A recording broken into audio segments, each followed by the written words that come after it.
नमस्कार, किसान समाचार में आपका स्वागत है। मैं हूं रेशमा आपके साथ। आइए नजर डालते हैं इस वक्त की हेडलाइंस पर। प्रधानमंत्री नरेंद्र मोदी ने उत्तर प्रदेश के आजमगढ़ में गन्ना किसानों और किसानों के विकास के लिए सरकार की प्रतिबद्धता को दोहराया। प्रधानमंत्री ने कहा, पहले की सरकारों ने गन्ना किसानों को हमेशा किया अनदेखा, जबकि भाजपा ने गन्ना किसानों को उनकी फसल का सही समय पर सही मूल्य दिलवाया।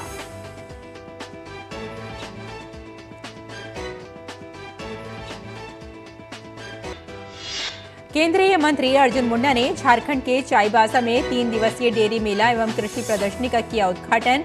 सरकार का डेयरी विज्ञान की नवीनतम तकनीकों को किसानों तक पहुंचाने का प्रयास। देश की अर्थव्यवस्था में योगदान देने वाले किसानों के प्रति किया आभार व्यक्त। पीएम फसल बीमा और पीएम किसान समृद्धि का लाभ उठाने का किया आग्रह।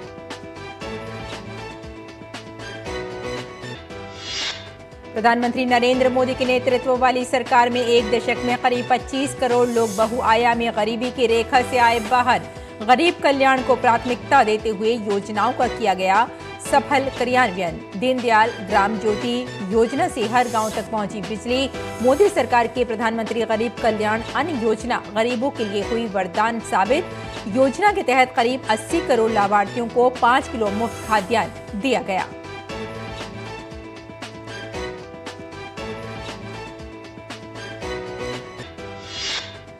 कोयला क्षेत्र के पीएसयू की बड़ी उपलब्धि। वित्त वर्ष 2023-24 के लक्ष्य को पहले ही किया पार। वार्षिक लक्ष्य का 106.74% हासिल कर वित्त वर्ष 2023-24 के पूंजीगत व्यय लक्ष्य को पीछा छोड़ा। उपलब्धि से भारत की आर्थिक वृद्धि को मिलेगी नई ऊर्जा।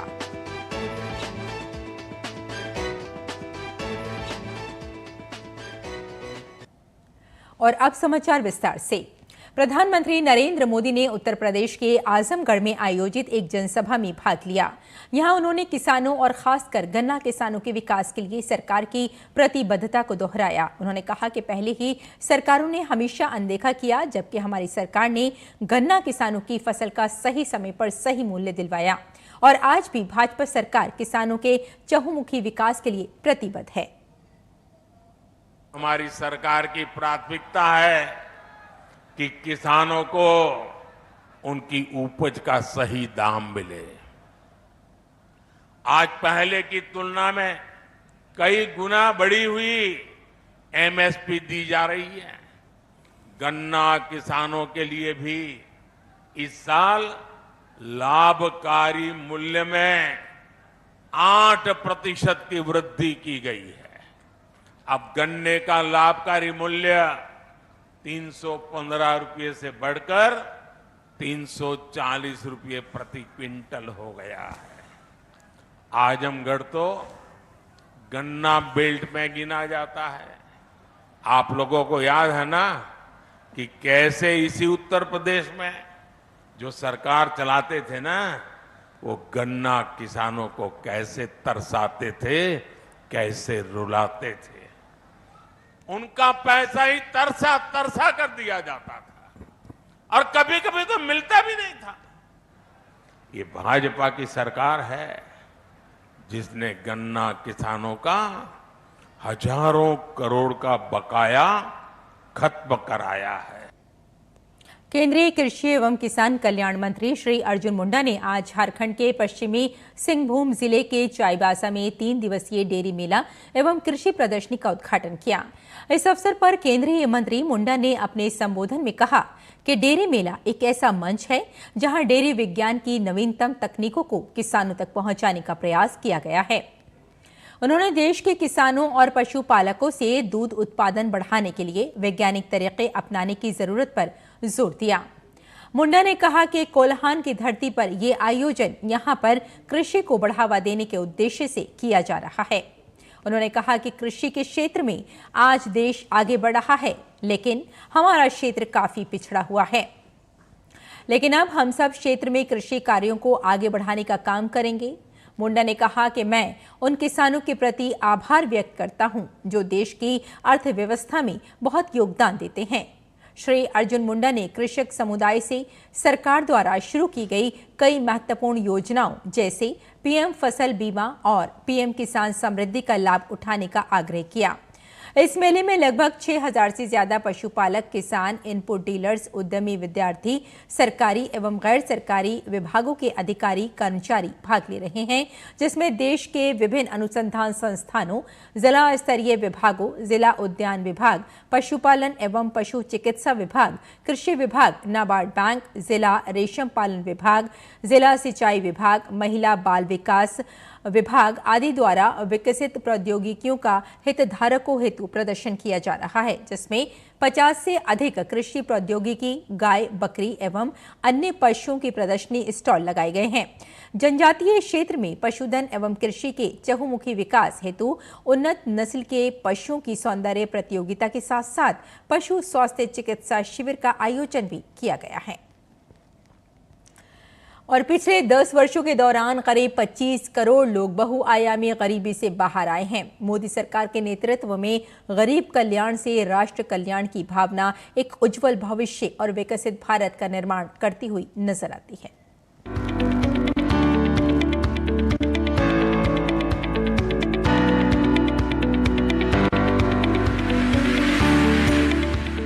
प्रधानमंत्री नरेंद्र मोदी के नेतृत्व वाली सरकार ने पिछले 10 वर्षों के दौरान सबसे अधिक काम देश में गरीब और आर्थिक रूप से कमजोर वर्ग के लिए किया। शुरुआत से मोदी सरकार ने गरीब कल्याण को प्राथमिकता देते हुए योजनाओं का सफल कार्यान्वयन किया। इसी का ही नतीजा है कि एक दशक में करीब 25 करोड़ लोग बहुआयामी गरीबी से बाहर आए। इसके लिए प्रमुख योजनाओं की बात करें तो प्रधानमंत्री आवास योजना से गरीबों को मिला अपना घर, जिसके तहत गांव और शहरों में गरीबों के लिए 4 करोड़ से अधिक मकान बनाए गए। वहीं आयुष्मान भारत प्रधानमंत्री जन आरोग्य योजना से भी गरीबों को काफी लाभ मिला। स्वास्थ्य लाभ के लिए 30 करोड़ से अधिक आयुष्मान कार्ड बनाए गए, जिससे गरीब और कमजोर वर्ग को इलाज के जरिए 1.25 लाख करोड़ रुपए से अधिक की बचत हुई। प्रधानमंत्री जन औषधि केंद्र के जरिए कम दामों पर मिल रही हैं दवाएं। 2014 में 80 के मुकाबले 2024 में 10,624 जन औषधि केंद्र स्थापित हुए हैं। सरकार का उद्देश्य 25,000 जन औषधि केंद्र की स्थापना करना है। जन औषधि केंद्र से भी जनता को 30,000 करोड़ रुपए की बचत हुई है। इसके साथ ही स्वच्छता को बढ़ावा देते हुए पिछले एक दशक में 11.5 करोड़ शौचालयों का निर्माण हुआ है। इसके साथ ही मोदी सरकार की प्रधानमंत्री गरीब कल्याण अन्न योजना गरीबों के लिए वरदान साबित हुई, जिसके तहत करीब 80 करोड़ लाभार्थियों को 5 किलो मुफ्त खाद्यान्न दिया गया। गरीबों को अनाज खरीदने की दिक्कत से मुक्ति देते हुए योजना को 2024 से अगले 5 वर्षों के लिए बढ़ा दिया गया है। वहीं दीनदयाल ग्राम ज्योति योजना से हर गांव तक बिजली पहुंची। योजना के दौरान कुल 18,374 गाँव का विद्युतीकरण किया गया। सौभाग्य योजना के जरिए 2.86 करोड़ घरों का हुआ विद्युतीकरण। वित्तीय समावेशन को बढ़ावा देते हुए मोदी सरकार ने पीएम जनधन खाते भी खोले। पीएम स्वनिधि के तहत 78 लाख फेरी वालों को ऋण सहायता उपलब्ध कराई गई। पीएम जनमन योजना से कमजोर आदिवासी समूह के विकास पर जोर दिया गया। पीएम विश्वकर्मा से 18 व्यवसायों से जुड़े कारीगरों और शिल्पकारों को आर्थिक मदद दी जा रही है। प्रधानमंत्री उज्ज्वला योजना से 10 करोड़ परिवारों को गैस कनेक्शन दिए गए। आज लाभार्थियों को 300 रुपए सब्सिडी पर गैस सिलेंडर मिल रहा है। जल जीवन मिशन से लोगों को स्वच्छ पेयजल सुविधा भी मुहैया कराई गई। हर घर नल से जल योजना के तहत 2023 में हर सेकंड एक नल कनेक्शन दिया गया। ग्रामीण क्षेत्रों में गरीबी तीव्रतम गति से 32.59% से कम होकर 19.28% हो गई है, जिसके फलस्वरूप भारत 2030 की निर्धारित समय सीमा से काफी पहले एसडीजी लक्ष्य 1.2 यानी बहुआयामी गरीबी को कम से कम आधा करने के लक्ष्य को हासिल करने के लिए अग्रसर है। इन प्रयासों से सरकार की अटूट प्रतिबद्धता नजर आती है, जिससे सभी के जीवन को बेहतर बनाते हुए एक उज्जवल भविष्य का निर्माण कर विकसित भारत बनाया जा सके। Bureau report, DD news. और अब खादी के बने परिधानों को डीडी न्यूज और डीडी इंडिया के एंकर्स पहनकर भारत की समृद्ध विरासत और आधुनिकता को एक साथ आगे बढ़ाने का काम करेंगे। डीडी न्यूज को खादी से जोड़ने का प्रयास करीब 1 साल पहले जनवरी 2023 में शुरू किया गया था और इस संबंध में एक सहमति पत्र पर हस्ताक्षर सितंबर 2023 में केवीआईसी और प्रसार भारती के मध्य हुआ था। शनिवार को उस सहमति पत्र के आधार पर खादी इंडिया और डीडी न्यूज के बीच सहयोग का आरंभ हुआ। शनिवार का दिन भारत के लोक प्रसारक प्रसार भारती और खादी इंडिया के लिए बहुत ही खास रहा। नई दिल्ली स्थित प्रसार भारती सचिवालय में खादी फॉर नेशन और खादी फॉर फैशन की भावना को मजबूती प्रदान करते हुए दोनों संस्थान एक साथ आए। दोनों के बीच सहयोग के बाद से अब खादी से बने परिधानों को डीडी न्यूज और डीडी इंडिया के एंकर्स पहनकर भारत की समृद्ध विरासत और आधुनिकता को एक साथ आगे बढ़ाने का काम करेंगे। कार्यक्रम में तमाम गणमान्य अतिथियों के साथ साथ केवीआईसी के चेयरमैन मनोज कुमार और प्रसार भारती के सीईओ गौरव द्विवेदी भी मौजूद थे।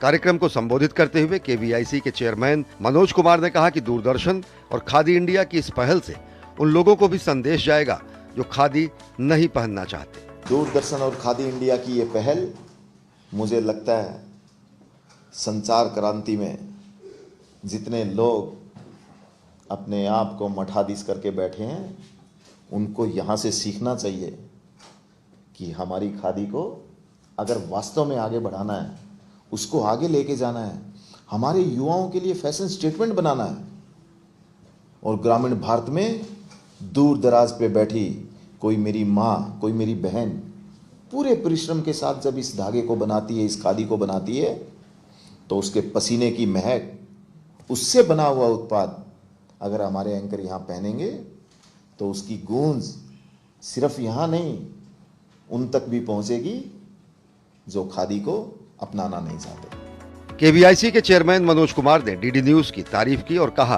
कि प्रधानमंत्री नरेंद्र मोदी के नेतृत्व में खादी की यात्रा को और आगे ले जाना है। खादी को अपनाना है, हमें स्वदेशी को अपनाना है, खादी खरीदनी है, खादी पहननी है। मुझे लगता है इस मंत्र को आज दूरदर्शन के माध्यम से जब सब लोगों के बीच में ये विचार जाएगा कि हाँ देखिए दूरदर्शन पे जो एंकर बैठे हैं वो हमारी भव्य और दिव्य खादी को पहन के बैठे हैं, तो ये विचार, क्योंकि दूरदर्शन पे जो भी खबरें होती हैं आप लोग तो जानते हैं ना, और शायद हम सब ने बचपन से देखा है कि वो सच्चाई के साथ होती है। आप लोगों का नया रंग रूप, आपका ये बदलता हुआ पूरा इंफ्रास्ट्रक्चर, आपका बदलता हुआ टीवी के ऊपर नया नया रूप, आपके क्रिएटिव, मैं देखता हूँ आप लोगों के आपने पूरा तंत्र बिल्कुल बदल के रख दिया है। एक ऐसी टीम जिसके साथ हमारी टीम को भी काम करने का सौभाग्य मिला, मैं आप सब लोगों का आभारी हूँ। हमें माननीय प्रधानमंत्री जी के यशस्वी नेतृत्व में इस यात्रा को, ये सुखद यात्रा को हमें और आगे तक लेके जाना है। कार्यक्रम को संबोधित करते हुए प्रसार भारती के सीईओ गौरव द्विवेदी ने कहा कि प्रधानमंत्री के विकास और विरासत के विजन को ये पहल और आगे ले जाएगी। प्रधानमंत्री जी ने विकास भी और विरासत भी दो इस तरीके से प्रस्तुत किया है। कई बार उन्होंने ये बात कही है और आई थिंक आज का जो ये हमारा कार्यक्रम है ये बिल्कुल पूरी तरीके से उस विकास और विरासत को साथ लेकर के चलने वाली एक बात है। तो इस पूरे काम में जो भी हमारे सभी साथी जुड़े रहे हैं, मैं उन सब के लिए भी आभार व्यक्त करता हूं और मुझे पूरा विश्वास है कि आने वाले दिनों में जो हमारे दर्शक हैं और जो हमारे दीगर मीडिया हैं, उन लोगों के माध्यम से जो खादी की समृद्ध विरासत है उसके नए नए स्वरूप हम अपने दर्शकों को दिखा सकेंगे। डीडी न्यूज को खादी से जोड़ने का प्रयास करीब 1 साल पहले जनवरी 2023 में शुरू किया गया, जब इस संबंध में एक सहमति पत्र पर हस्ताक्षर सितंबर 2023 में केवीआईसी और प्रसार भारती के बीच हुआ। शनिवार को उस सहमति पत्र के आधार पर खादी इंडिया और डीडी न्यूज के बीच सहयोग का आरंभ हुआ, जिसमें डीडी न्यूज और डीडी इंडिया के एंकर्स खादी परिधानों का प्रयोग करेंगे। खादी में जिस तरह से शिल्प कौशल का प्रयोग करके फैब्रिक को एक आर्ट का मूर्त रूप दिया जाता है, उसी तरह दूरदर्शन एक लोक प्रसारक के रूप में अपने सभी मीडिया प्लेटफॉर्म्स का प्रयोग करके हमारे देश की सांस्कृतिक विरासत और साझा अनुभवों को एक सूत्र में पिरोने का काम करता है। दिव्येंदु मंडल के साथ ब्यूरो रिपोर्ट, डीडी न्यूज।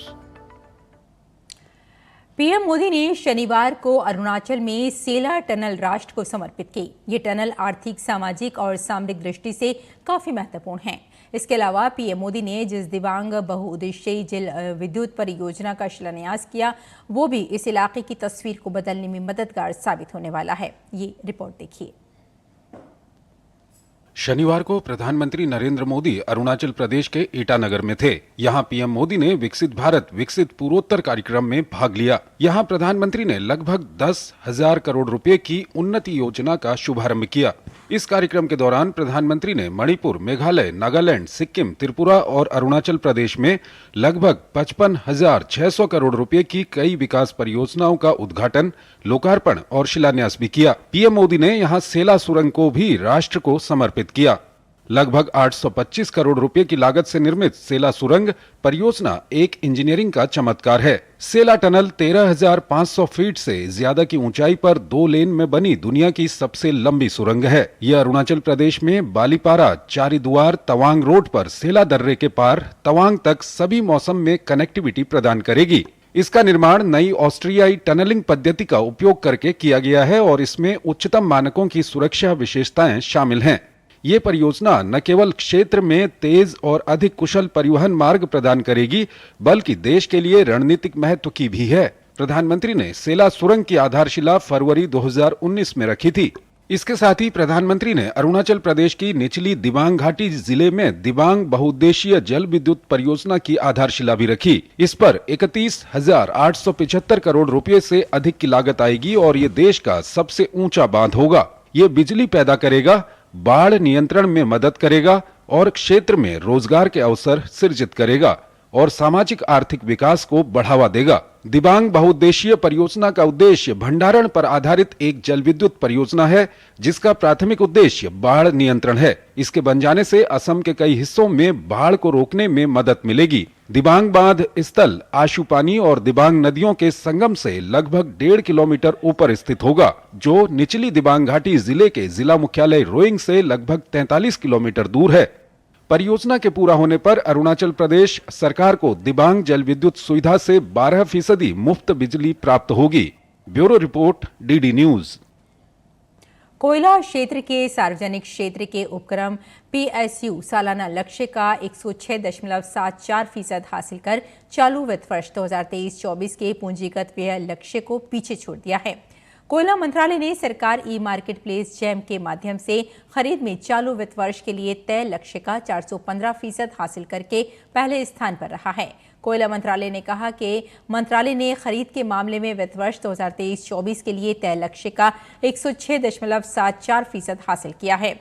कोयला क्षेत्र के सार्वजनिक उपक्रमों ने वित्त वर्ष 2021-22 में अपने लक्ष्य के मुकाबले 104.86% हासिल किया। वित्त वर्ष 2022-23 में भी उनका प्रदर्शन बेहतर रहा, जब कोयला PSU ने तय लक्ष्य का 109.24% हासिल किया। कोयला PSU की पूंजीगत व्यय में पिछले 3 साल के दौरान साल दर साल वृद्धि होती रही है। इसके साथ ही मंत्रालय ने सरकारी ई-मार्केट प्लेस जैम खरीद में उल्लेखनीय उपलब्धि हासिल की है। कोयला मंत्रालय का वित्त वर्ष 2023-24 के लिए पूंजीगत व्यय लक्ष्य 21,030 करोड़ रुपए है। मंत्रालय के मुताबिक कोयला PSU ने फरवरी 2024 तक ही 22,448.24 करोड़ रुपए का रिकॉर्ड पूंजीगत व्यय यानी सालाना लक्ष्य का 106.74% हासिल करके चालू वित्त वर्ष 2023-24 के लक्ष्य को पहले ही पार कर लिया है। किसी वित्त वर्ष के अंतिम 2 महीने में पूंजीगत व्यय का प्रमुख हिस्सा खर्च होता है, इसलिए ये माना जा रहा है कि CIL और NLCIL चालू वित्त वर्ष के दौरान अपनी उपलब्धि में और वृद्धि करेंगे और भारत की आर्थिक वृद्धि को और गति देंगे। और आइए अब जान लेते हैं मंडी भाव के बारे में। कृषि उपज मंडियों में इन दिनों चने की आवक सामान्य बनी हुई है। शनिवार को चने का कारोबार उतार चढ़ाव के साथ हुआ, जबकि कुछ मंडियों में इसके सौदे स्थिर रहे। एग मार्केट के मुताबिक उत्तर प्रदेश की प्रयागराज मंडी में चने का कारोबार तेज भाव पर हुआ। यहां 8 मार्च को चने का भाव 6,200 रुपए था। 9 मार्च को इसमें 100 रुपए की बढ़त हुई और भाव 6,300 रुपए हो गया। जबकि उत्तर प्रदेश की मिर्जापुर मंडी में चने के सौदे सुस्ती के साथ हुए। यहाँ 8 मार्च को चने का भाव था 6,445 रुपए, जो कि 9 मार्च को 5 रुपए गिरकर 6,450 रुपए क्विंटल रह गया। राजस्थान की जयपुर मंडी की बात करें तो यहाँ भी चने के सौदों में नरमी देखने को मिली। 8 मार्च को चने का भाव रहा 5,306 रुपए, जो 9 मार्च को 26 रुपए गिरकर 5,280 रुपए क्विंटल रह गया। वहीं उत्तर प्रदेश की गाजियाबाद मंडी में चने के कारोबार में स्थिरता देखने को मिली। यहां 8 मार्च को चने का भाव था 6,600 रुपए, 9 मार्च को इसमें कोई बदलाव नहीं आया और भाव 6,600 रुपए क्विंटल पर ही बना रहा। वहीं बात पैदावार की करें तो घरेलू स्तर पर चने की पैदावार में कुछ कमी देखने को मिल सकती है। साल 2023-24 के दौरान देश में चने की उपज 155 लाख टन होने का अनुमान जताया गया है, जबकि बीते साल इस दौरान चने की उपज 135,89,000 टन रही थी। घरेलू स्तर पर इस साल कुल दलहन की पैदावार अच्छी होने का अनुमान जताया गया है। कृषि मंत्रालय के दूसरे अग्रिम अनुमान के मुताबिक देश में साल 2023 के दौरान कुल दलहन की पैदावार 234,42,000 टन होने की उम्मीद है, जो पिछले साल 260,58,000 थी।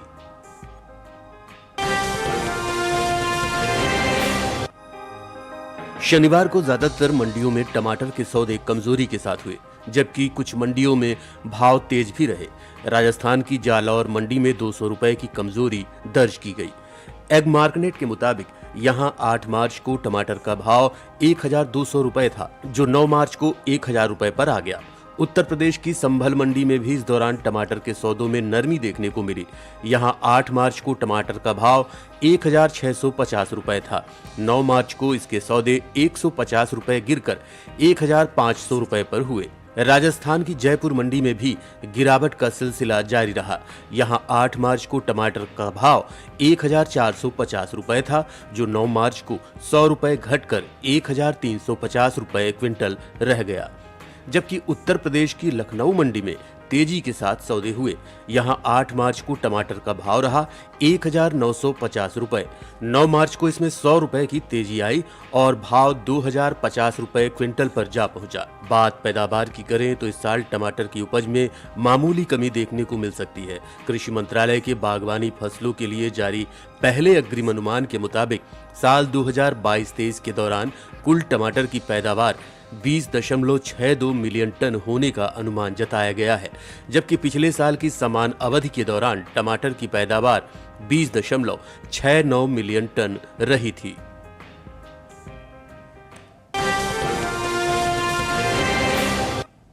और आइए अब जानते हैं कि किसान इस मौसम में कैसे रखें अपनी खेती का ख्याल।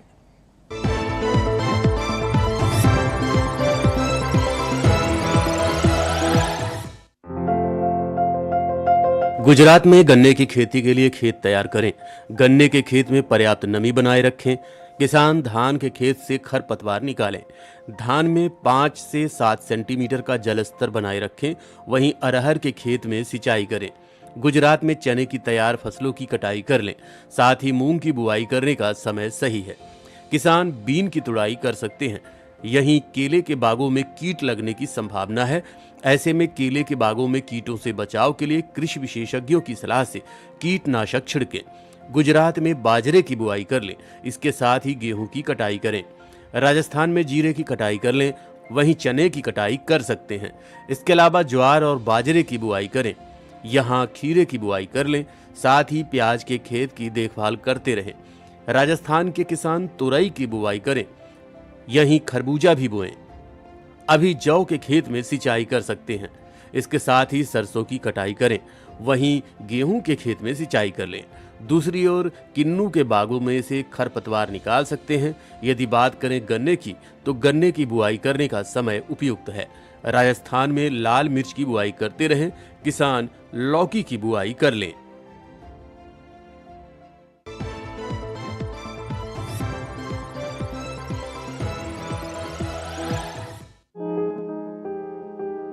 लौकी को गर्मी और बरसात दोनों में बोया जा सकता है। मैदानी भागों में गर्मी की फसल की बुआई की जा सकती है। बुआई से पहले खेत से खरपतवार को पूरी तरह से साफ कर लें और जमीन को समतल कर लें।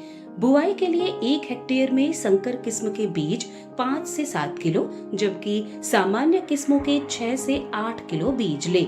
1 हेक्टेयर में 100 किलो नाइट्रोजन, 50 किलो फास्फोरस और 60 किलो पोटाश की जरूरत होती है।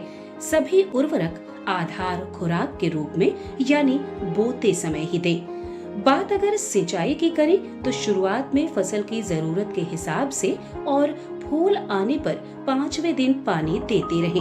वहीं फसल को खरपतवार से दूर रखने के लिए 2 बार निराई गुड़ाई करें।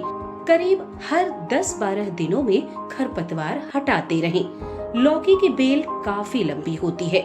इसकी खासियत ये है कि आप कम जगह में भी इसकी खेती कर सकते हैं। कीड़े और सड़न से बचाने के लिए बेलों को तार की बाड़ या लकड़ी के मचान पर फैला दें। इससे न सिर्फ बीमारियों से बचाव होगा बल्कि पैदावार भी बढ़ेगी। भारतीय कृषि अनुसंधान संस्थान ने इलाकेवार कई उन्नत किस्में तैयार की हैं, जैसे पूसा समृद्ध दिल्ली और एनसीआर के लिए है। 1 हेक्टेयर में 270 से 300 क्विंटल तक पैदावार देने वाली ये किस्म 50 से 55 दिनों में तैयार हो जाती है। वहीं पूसा हाइब्रिड 3 हरियाणा और दिल्ली, इसके अलावा उत्तर प्रदेश और पंजाब के लिए अच्छी है। लौकी की फसल में फल मक्खी का हमला हो सकता है। इससे बचाव के लिए विशेषज्ञों की सलाह पर उचित दवाओं का छिड़काव करें। दवा का छिड़काव सिर्फ उसी जगह पर करें जहां फल मक्खी का प्रकोप ज्यादा हो। छिड़काव मौसम साफ रहने पर करें। पत्तियां गीली नहीं होनी चाहिए, वरना दवा असर नहीं करेगी। जरूरत के हिसाब से दवा की मात्रा घटा या बढ़ा सकते हैं।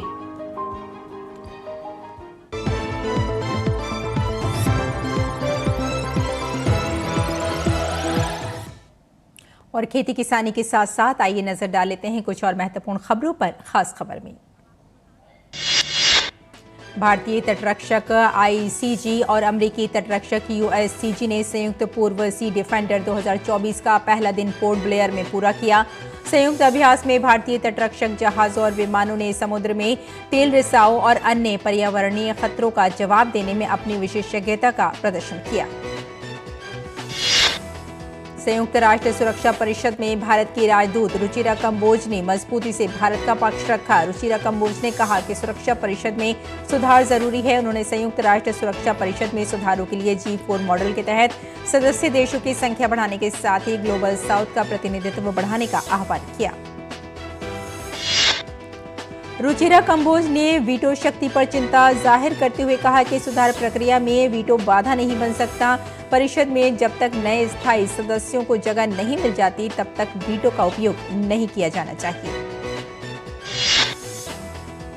उत्तर प्रदेश के अंबेडकर नगर में एक बस के पलटने से एक व्यक्ति की मौत हो गई, जबकि 26 लोग घायल हो गए। बताया जा रहा है कि ये बस आजमगढ़ से लोगों को लेकर दिल्ली के लिए जा रही थी। हादसे में 3 लोगों के गंभीर रूप से घायल होने की भी सूचना है। ईडी ने बिहार में अवैध रेत खनन मामले में लालू यादव के करीबी सुभाष यादव को गिरफ्तार कर लिया है। सुभाष यादव के कर्मचारी और करीबियों से एजेंसी ने 2.15 करोड़ जब्त किए हैं। ईडी ने राजद नेता सुभाष यादव के 8 ठिकानों पर 14 घंटे छापेमारी की थी। एजेंसी को दानापुर स्थित आवास से 2 करोड़ कैश के अलावा अकुत संपत्ति से जुड़े दस्तावेज भी मिले हैं। सुभाष यादव 2019 में आरजेडी के टिकट पर लोकसभा चुनाव लड़ चुके हैं। उनके खिलाफ पटना में रेत के अवैध खनन को लेकर मामले दर्ज हैं और आयकर विभाग भी उनके यहां छापेमारी कर चुका है। 71वीं मिस वर्ल्ड प्रतियोगिता की विजेता की घोषणा हो चुकी है। मुंबई में जियो वर्ल्ड कन्वेंशन सेंटर में प्रतियोगिता का फिनाले हुआ। मिस वर्ल्ड 2024 का ताज चेक रिपब्लिक की क्रिस्टीना पिसेचकोवा के सर सज चुका है। उन्होंने भारत में आयोजित मिस वर्ल्ड प्रतियोगिता का 71वां संस्करण जीता। प्रतियोगिता के अंत में उन्हें मिस वर्ल्ड 2024 का ताज पहनाया गया। तो किसान समाचार में फिलहाल इतना ही। अनुमति दें। नमस्कार।